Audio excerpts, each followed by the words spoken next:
الرحمن الرحیم۔ آج بروز جمعرات کراچی میں ہونے والی زبردست قسم کی بارش نے پورے نظام زندگی کو جس طرح سے مفلوج کر دیا ہے اور ہر طرف پانی ہی پانی کھڑا ہے،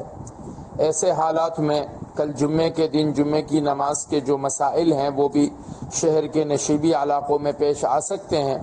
جہاں گلیوں میں کوچوں میں پانی کھڑا رہے گا اور مسجدوں کی طرف جانے میں کافی دقتیں پیش آ سکتی ہے۔ تو ایسی جگہ کہ جہاں پر نمازیوں کو جمعے کی نماز کے لیے پہنچنے میں دقت ہو، پریشانی ہو، تو ان تمام لوگوں سے یہ درخواست ہے کہ وہ اپنے گھروں میں بھی جمعے کی نماز کو ادا کر سکتے ہیں، بشرطے کہ آپ کے جانے میں دقت ہو، پانی اس قدر ہو کہ آپ نہ جا سکتے ہوں نہ گاڑی کے ذریعے سے، تو 4 افراد باجماعت نماز جمعہ ادا کر سکتے ہیں۔ اور اس سے قبل بھی ہم نے ایک وائس میسیج میں اس بات کو بیان کیا تھا کہ مختصر سے 2 خطبے دینے کے بعد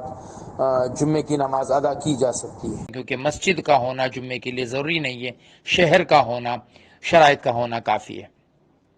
اور اس کے لیے ایک آسان سا طریقہ ہے کہ اذان تو مسجد میں ہو جاتی ہے اور آپ خطبہ دیں مختصر سا، نحمدہ و نصلی علی رسولہ الکریم، اما بعد فاعوذ باللہ من الشیطان الرجیم، بسم اللہ الرحمن الرحیم، والعصر ان الانسان لفی خسر الا الذین آمنوا وعملوا الصالحات وتواصوا بالحق وتواصوا بالصبر۔ اس کے بعد دوسرا خطبہ اسی طرح،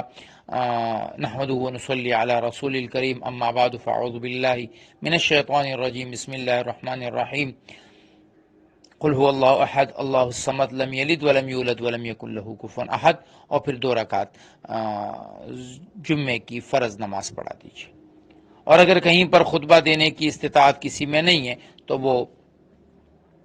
4 رکعت ظہر کی جماعت کرا لے۔